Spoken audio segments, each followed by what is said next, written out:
29 years ago, precisely 27th August 1991, Delta State was created from the defunct Bendel State following a pronouncement by the then military president, General Ibrahim Babangida, who recognized Delta State but chose Asaba, a prominent town within the northwestern lower Niger, as a capital, even though some attributed it to the late wife, Mariam Babangida, who is also from Asaba.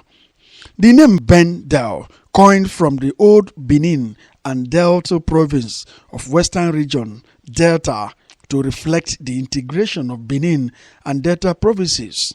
The state, which has been governed by successive administrations from the military administrators to the present governor, Senator Ifeanyi Okowa, 29 years down the line as a state, how has Delta State fared? We need to thank God for being a state, but whether our statehood is commensurate to the state resources is another kettle of tea.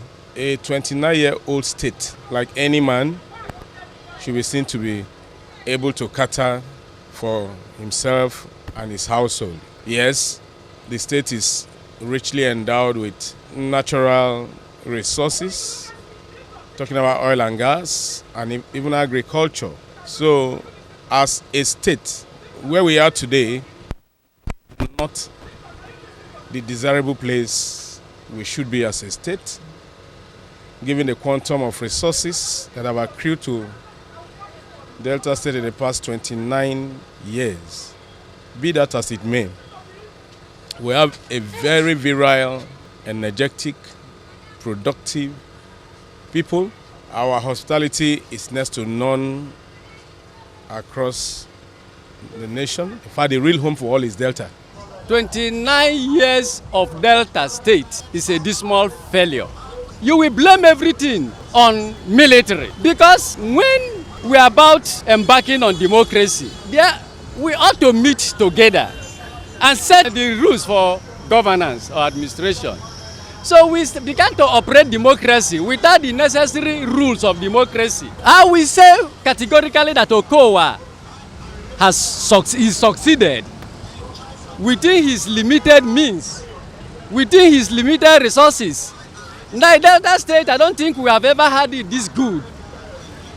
I think it's about the best governor so far, by my own judgment. But it is still a far cry from what it ought to have been, assuming we have a true democracy in the country, starting from the federal level. So that is where we started failing. But the failure is not attributable to the governor of the state. It is attributable to the entire system in Nigeria. Delta could not have succeeded within the context of the present-day corrupt regime. The state is not really going well. Like, there have to be changes in everything. But they are trying in the aspect of beautification. So, but insecurity, for the security issue, they are not really trying, and at least let the people concerned, let them do something. 29 years of Delta State infrastructure. Our governor, His Excellency Dr. Ifeanyi Okowa, is trying in infrastructure, but in the other way around, which is a task force and other things. So we don't need to talk much about the task force in Delta State. They are more than what we are expecting. I think 29 years is not 29 days. I think Delta is moving the next level. Going forward, I want to say to our leaders that you are leading people. You are not leading a bunch of stone. People are suffering. And everybody knows that this country has enough money to take care of every individual citizen in this country. Take, for instance, they just ended lockdown during the pandemic. What was given to Nigerians as palliatives compared to what other countries gave to their people? Ask some of our relatives who are overseas what they were given by their countries. You know, even when we heard that some people were giving palliatives, it was again lopsided, as has become the case, you know, in every aspect of our Nigerian life. Some people from certain parts of the country were given money and bags of rice, and some other people, like from here, received nothing from the federal government. And if they did, it was just cups of rice and an insulting amount of money. So is that how to lead people? So I would say that as a man of God myself, I will pray that God will change the hearts of our leaders from the heart of stone into the heart of flesh. That they will realize that the people they are leading are human. And as at this time, there is suffering in the land.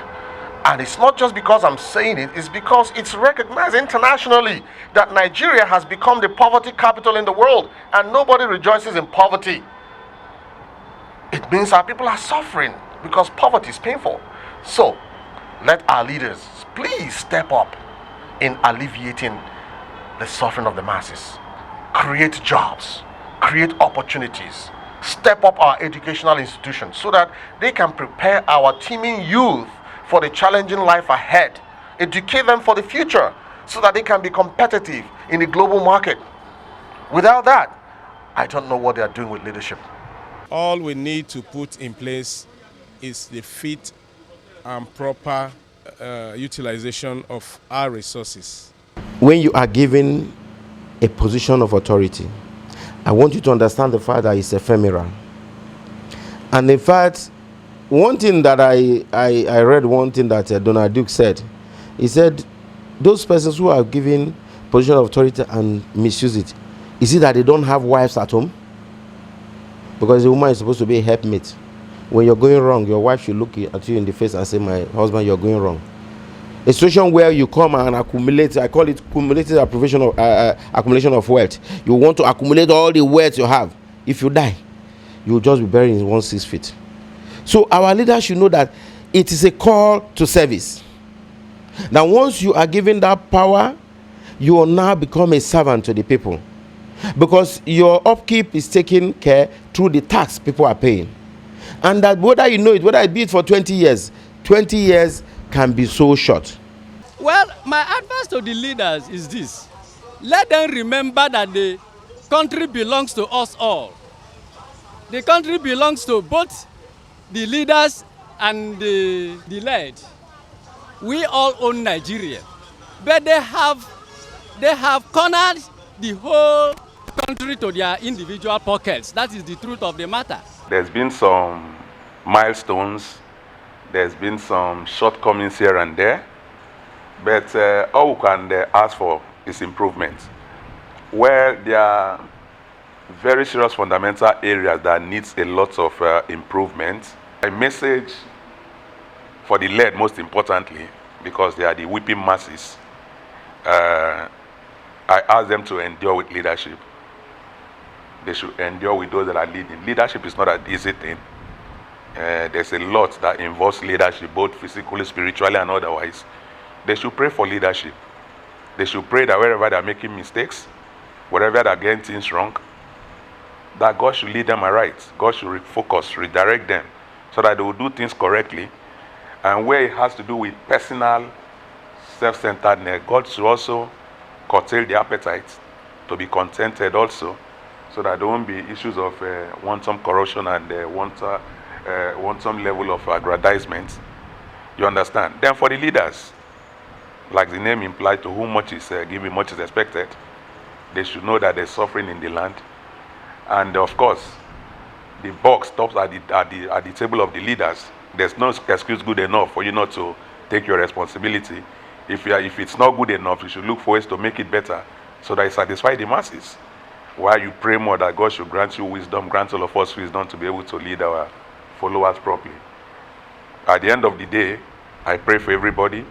At this period of COVID-19, let God come and take this pandemic away, so that the economy will bounce back and will start living very well. Delta State is an oil and agricultural producing state in Nigeria. It is situated in the region known as the South-South geopolitical zone, which also has Warri as the economic nerve center.